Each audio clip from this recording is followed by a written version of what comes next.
Hi guys, we're here at Elex. We've got Dan and Paul from E5 on the SGTV stand.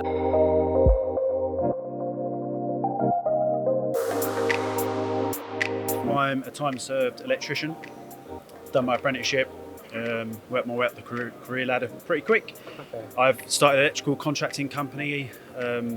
Seems many moons ago now. Had it for quite some time. So effectively, I'm an electrical and fire alarm contractor. Okay. So that's kind of my background. And I'm Paul Meenan. I did an industrial apprenticeship on railways. I've worked my way up pretty quick through the supply chain from electrical contracting.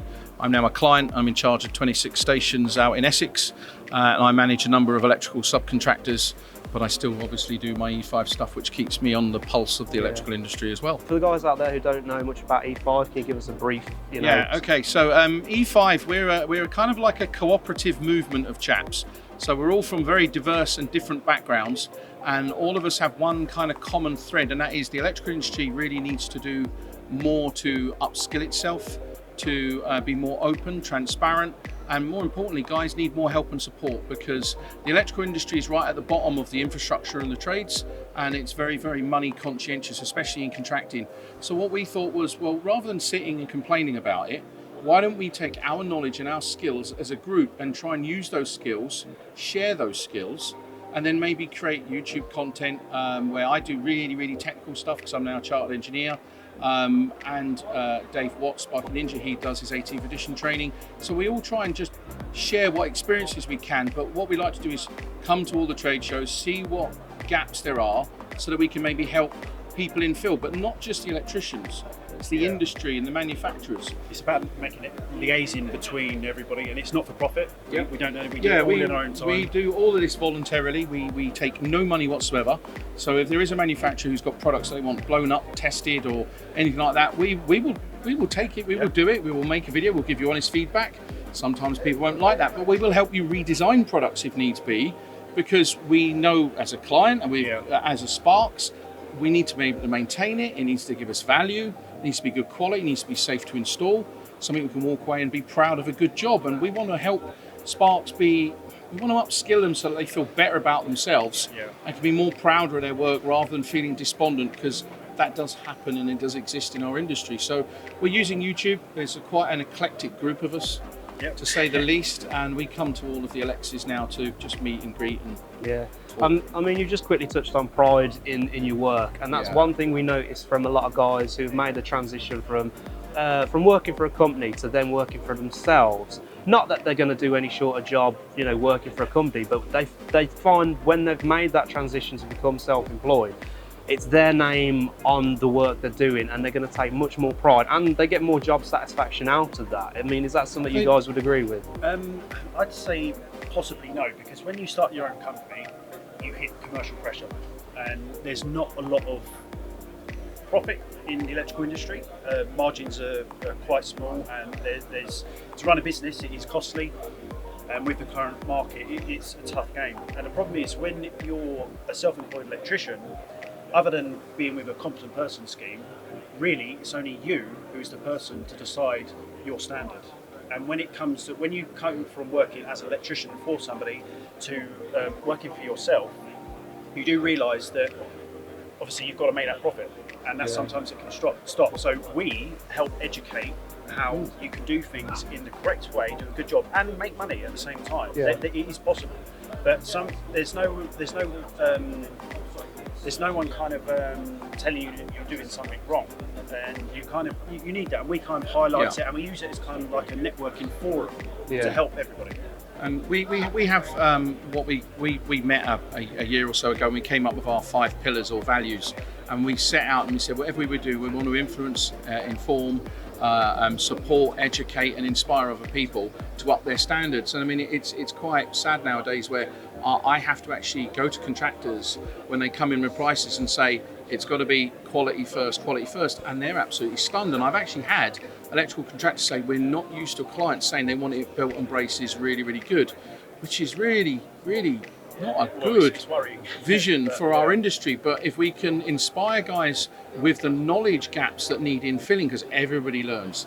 You know, we've been coming in for years, and every day is a school day. Yeah. And if we can make guys realise that there's a lot more competency they can grab, well, that competency equals the ability to earn more money in the right way. Yeah. Do And- you feel and that we're that's a generational issue, more younger guys coming through, or do you think it's quite spread out throughout? I think for me, it comes down to when I started my apprenticeship, there were a lot of old boys who just went, oh, the industry's in a bad way, moan, moan, moan. And I sit there and go, well, do something about it. So a number of years ago when we come up with it, I just thought, do you know what, actually, I'm going to get to retirement and go, I've done everything I can. And hopefully it will be in a better, will have turned the direction in the industry and given a lot of guys the ability to have pride and confidence in themselves to go and help others. Yeah. And that's what E5's doing. You know, guys are now going out and getting professionally registered. You know, they're learning more, they're going out and sharing, they're volunteering, they're making donations to colleges. They're really just doing what they a can good with what boom they've for the got. industry that's well needed, really. Positive We think so, injection. Yeah. So, I mean, one thing we like to ask anyone that comes on the show is just any basic advice you might have for some of the guys out there, whether it be they're looking to get into an apprenticeship, or it's guys who are working for themselves. Any top three advice you could give for the guys out there? One for me would be CPD. You need to continue learning constantly. Never stop learning. Never stop learning. So when you learn when you're at work, but when you come home, obviously you need to have some a personal life too. But it's about continuously learning. Yeah, people have the delusion that CPD is I must do a course, and it's not. And if you look at the guidance published by the IET, they're quite clear. You can watch a program about demolition and learn things about demolition you never knew. You're now learning, you're expanding, and as we all get older, we grow in our knowledge and our behaviours. And it's just having the ability to reflect. You know, most sparks watching this, guarantee you, when you first started out, you'd look and you'd go, in 5 years' time, I want to be able to fit that board and wire them lights and commission that. And then 5 years later, you'll look back and go, I was able to do that after 3 years. Wow, that's good. Yeah. You're setting your own pace. So keep challenging yourself, and also challenge yourself by helping others as well, because it validates what you know, and it also helps you understand what you don't know. Yeah, and also another thing is, don't look at every electrician as like competition. We can all learn from each other and all help each other. Even if I've had competitors, if you like. We've worked amongst the same client groups, but we've helped each other upskill. We've helped each other. And there's also there's a little YouTuber community now, and we're also trying to work together to do various bits of upskilling and appearing in each other's videos and doing stuff just to make people realise, hang a minute, these guys We can all help each other. each other. I mean, I've just done a trade tool talk with PB Plumber and IRB, where we just had a bit of banter and we were playing with a meter tail, new bit of kit, and it was really good, and we weren't at each other's throats. It was really nice, and there's some really positive people in our industry, and we need that energy to spread. We need it to become infectious. I think one issue for my generation especially, when we're coming out of high school, trades didn't even seem like an option. It was almost frowned upon from your teachers. You mentioned the word any trade to your teacher and it would be like, no, go to college, uni, which is fine if that's the direction you want to go in. But it almost feels like we didn't have that option, and that can only be a negative impact on the industry, I feel. I went to a school about 3 years ago, and it was full of 15-year-olds, and they're all sitting at the back, kissing their teeth, didn't want to be there, on their phones. So I went to the back and sat with them, and then the guy came and said, "Oh, Paul, can you come and talk?" So I went up and I said, "Hello, everybody, I'm Paul. Who wants to know how much money I'm on?"